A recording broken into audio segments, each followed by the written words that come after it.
শুভ সকাল বন্ধুরা, সবাই কেমন আছো? আশা করি ভালো আছো, সুস্থ আছো। আমরাও অনেক ভালো আছি। তো যাই হোক, সকালে একটু খাবার নিয়ে এসেছিল বাপি, মানে মুড়ি খাওয়ার জন্য, কিন্তু একটু ডিস্টার্ব হয়ে যায়, এর জন্য আমাকে ডিম ভেজে খেতে হয়েছে। তো সেটা বলার প্রয়োজন নাই, দোকান থেকে যে জিনিসটা আনা হয়েছিল একটু মানে খারাপ পড়ে গেছিলো আর কি। আর এখন তারপরে খাওয়া দাওয়া ডিম ভেজে খেয়ে নিয়েছি। তারপরে ওই যে পুকুর মারা হচ্ছে বাড়ির কাছে, আমার বাড়িতে, মানে বাড়ির 2-3 জনের হয়ে বা পুকুর মারা হচ্ছে। এই মাছগুলো পড়েছে, খুব ছোট্ট একটা পুকুর মারা হয়েছে। যাই হোক, 10 কেজি মতন মাছ পড়েছিল, যেগুলো বাছাবাছি চলছে। মাছ ধরা কমপ্লিট, আর মাছ ধরে আমার বাড়িতে নিয়ে চলে এসেছি। এখন মানে ভাগাভাগি হয়ে গেছে সবার। নিয়ে এসেছি কই মাছগুলো, কয়েকটা পড়েছিল 50-60টার মতো। এগুলো যেটুকু আমার পাওয়ার কথা সেটাও পেয়েছি। এখন জল দিয়ে যে মানে ছেড়ে রাখবো, পরে রান্না হবে কই মাছগুলো। আর এখন এই যে এই মাছগুলো পোনা মাছ দিয়ে একটা তরকারি হবে। তার আগে আমি মাছটাকে কেটে ধুয়ে নুন মাখিয়ে রেখেছিলাম। এখন ভাজা করে নেব, ভেজে ঝোল করব, হালকা পাতলা ঝোল করব। হালকা হালকা গরম পড়েছে, প্রতিদিন একই রকম খেতে ভালো লাগে না। ডাঁটা দিয়ে, সন্না ডাঁটা বাড়িতে তো হয়েছে। মাছ ভাজা হয়ে গেছে। আমি এখন একটু তার আগে ঝোল করার আগে একটু শাকটা ভেজে নেব, নরম নরম শাক। এখন শাকটা খেতে ভালো লাগে গরমে, হালকা গরম। এখন অনেক দিন শাক পাওয়া গেছিল না, তাই শাকটা 2-3 দিন অন্তর একবার করে শাক নিই, খেতে আমার ভালো লাগে, তাই শাক নিই।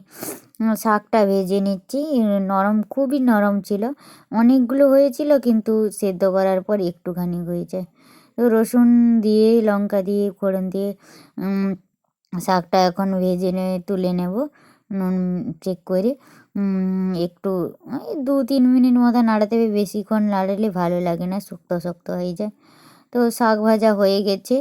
এখন আমি ওই যে এটা করব, আলু আর সন্না ডাঁটা ভাজবো, এর জন্য তেল দিয়ে দিয়েছি। আলুগুলোতে ঝোলের মতন না কেটে এরকম কেটেছি, কারণ আলুটা একটু এখনও পুরানো আলু খাই, তো নতুন আলুগুলো আমাদের ভালো লাগে না, তাই টেস্ট লাগে না, তাই পুরানো আলুগুলো খাই। আর সেই তো আলুটা একটু সিদ্ধ হতে প্রবলেম হচ্ছে, তাই এরকম চাপটা চাপটা করে কেটে দিয়েছি। ঝোলের মতন বড় বড় করে কাটিনি, যাতে তাড়াতাড়ি সিদ্ধটা হয়ে যায়। একটু তেলে একটু নাড়ছি, একটু নুন হলুদ দিয়ে। তো হয়ে গেছে ভাজা ভাজা। আর এই তেলেই আমি আর না বের করে পেঁয়াজ, রসুন, আদা দিইনি, টমেটো এগুলো দিয়ে একসঙ্গে একটু কষিয়ে নেব।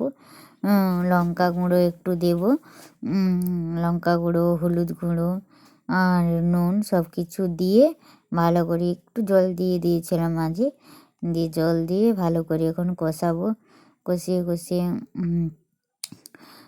পাতলা ঝোল করব, এর জন্য বেশি পেঁয়াজ, আদা দিইনি, রসুনটা একটু দিয়েছি, আর পেঁয়াজ একটা দিয়ে রান্না করেছি। তো একটু নুন দিয়ে দিয়েছিলাম, একটুখানি দিয়েছি, যাতে ডাঁটা আলুতে তো নুন দিয়েইছিলাম।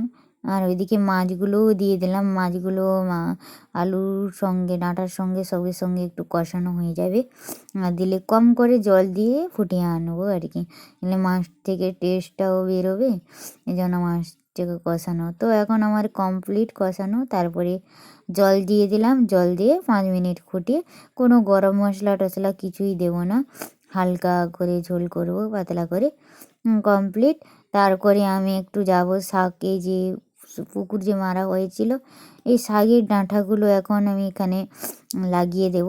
আগের বছরও লাগিয়েছিলাম, আর এখন দিয়ে দিচ্ছি একটু একটু করে, প্রতিদিন এসে দিয়ে যাব। এগুলো এঁটে দিলে 15 দিনের মধ্যেই শাক চাষ হয়ে যাবে, পুরো হয়ে যাবে শাক সুন্দর, তাই এখানে মানে লাগিয়ে দিলাম আর কি। কিছুটা লাগানো হয়েছে, আবার প্রতিদিন একটু একটু করে এসে লাগিয়ে দিয়ে যাব। প্রয়োজনে শাক কিনে পুঁতে দিয়ে যাব, দেখি কী রকম কী পরিস্থিতি দাঁড়ায়। তো তো যাই হোক, আজকের ব্লগটা এখানে শেষ করব।